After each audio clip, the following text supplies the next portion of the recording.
pencereden bakan dilber, güzelliğin bildirirsin. Ak göğsünde lale sümbül, ağlayanı güldürürsün. Ak göğsünde lale sümbül, ağlayanı güldürürsün.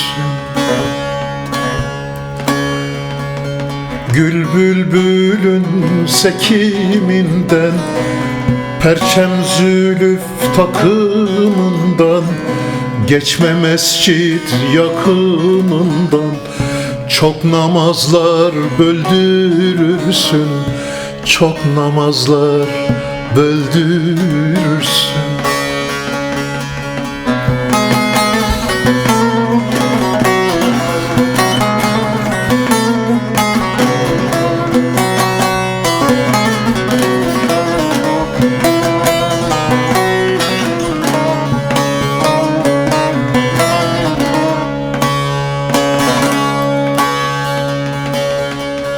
Gerdan açık benlerin çok, güzellikte menendin yok. Kaşların yay, kirpiğin ok, vurduğunu öldürürsün, vurduğunu öldürürsün.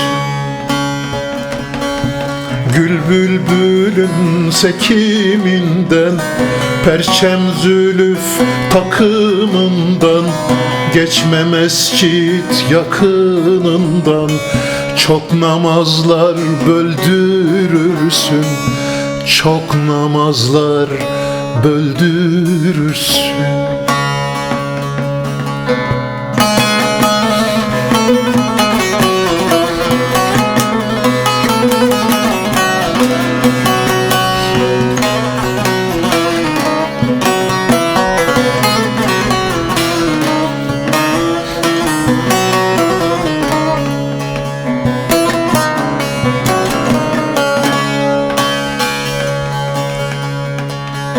Karaca olan bana yazık, yari gördüm bağrım ezik.